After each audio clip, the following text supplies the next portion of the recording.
So you need to sell and buy at the same time, but you don't want to end up homeless? Stay tuned for some of my real estate solutions directed at solving your problem in today's video. Hi, I'm Charlotte and I'm a realtor here in Thurston County. So I've heard it many times from sellers in the last few years. Yeah, I want to take advantage of my equity and sell my home to get into something bigger or even something smaller in some cases. Inventory is so low, I'm afraid I'll go under contract and then become homeless because I can't find anything to buy, or my offers don't get accepted because I'm considered a contingent buyer. In case you don't know what a contingent buyer means, it just means that you want to buy a home, but in order to qualify for a new home, you need to sell your current home first so that you can use the equity from it, or you can't qualify for carrying two loans at the same time, your existing home loan and your new home loan.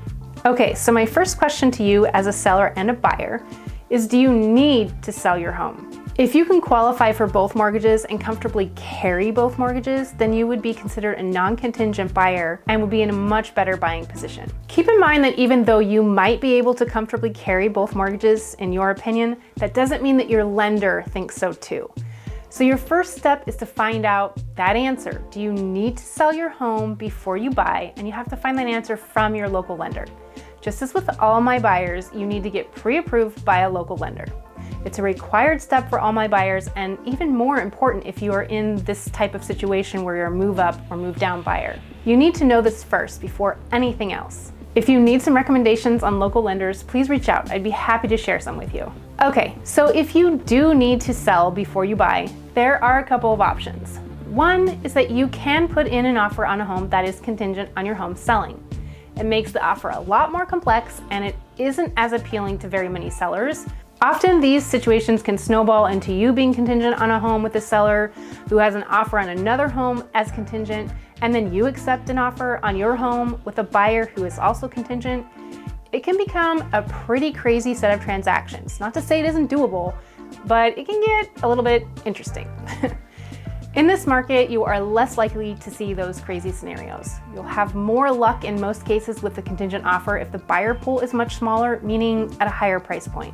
But this isn't always the case, and if you can find another way, it's probably a better bet. Another option is we put your home on the market, and during negotiations with your buyers, we work on getting contingencies written into the contract for you to find and close on a house in order for this home to sell. There are definite risks to both the buyer and you as a seller, but it is one approach to solving the problem. So let's chat about another option, one that I think is way better. So I am now a NOC certified partner, and with NOC Home Swap, one of their programs, you have the option to buy the home you want before actually selling your current house. This allows you to approach an offer as a non-contingent buyer. This alone will make your offer stronger than other offers that are contingent. And as an added benefit, you won't be in your current home when it is listed, because we don't list it until after you close on your new home. So you don't have to live through all the repairs, if repairs are needed, or through dealing with the showings. That alone is huge. We can repair as needed and stage your current home so that it shows in its best possible light so that you can get the most money on it as possible. So these are a few of my strategies that help if you want to buy and sell at the same time. So if you're in the situation where you want to buy and you need to sell at the same time, please set aside some time on my calendar so that we can have a quick conversation. I can help you figure out what your home is currently worth. We can talk about the NOC Home Swap program, just kind of figure out what your next steps are going to be. I hope this was helpful. Thanks so much for watching. I'll see you next time.